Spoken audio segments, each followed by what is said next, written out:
Whaelele sa whaapopo. Lea so tele o lea li iwa lata mai.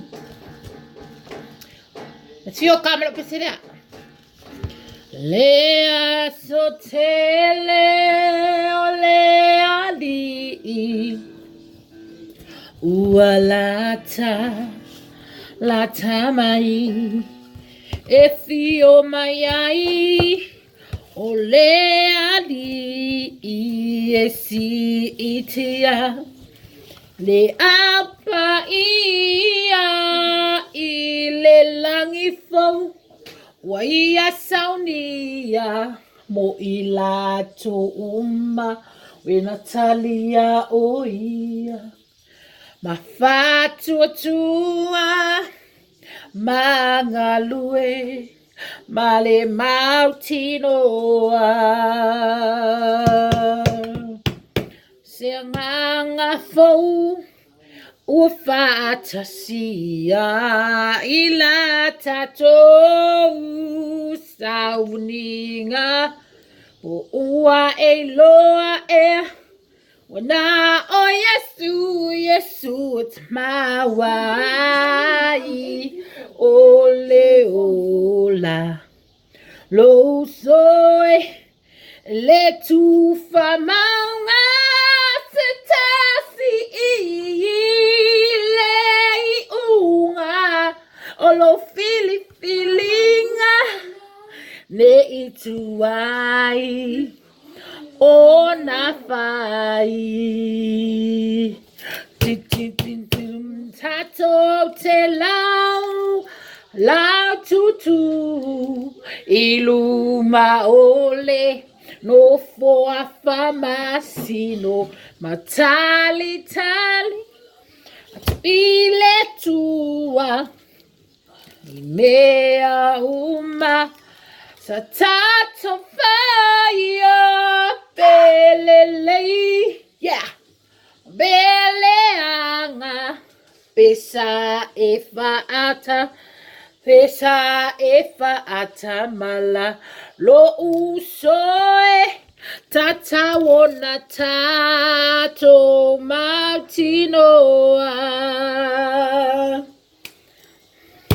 lau filinga ne ituai o na fai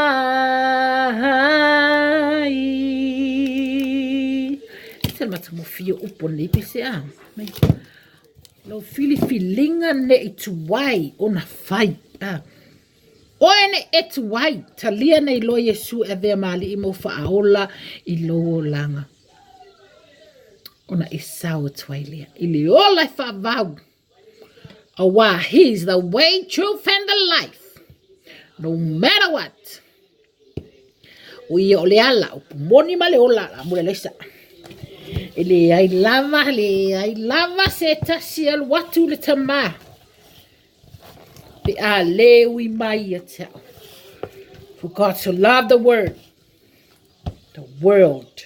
that he gave his only one begotten son. Whoever shall not believe, they will have everlasting life. Ya oleh, file lesa fa apopo ni ai. Look, they lesa fa apopo. Ya matala noa tu lava ili leo Yesu ili lei lava le tua ya lei le tua.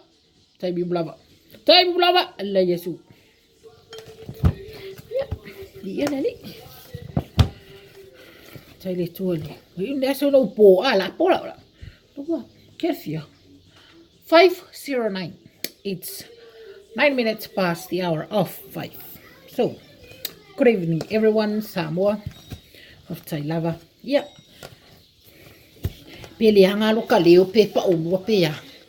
Ia loka kama fai pe ina ia avele di ingole tua a. Mo fea le me te anuai. Na tua tatua. Tatua li ima tatua faaula. Kia loe mo le va alele mo lu sami. Ia le ri ia. God bless you all. Whamanuia le tua te o tau. ne afiafi ia. Ai ola nei tangata whatau wa. Manguia la fiafi. Pasa i fua. Le ai le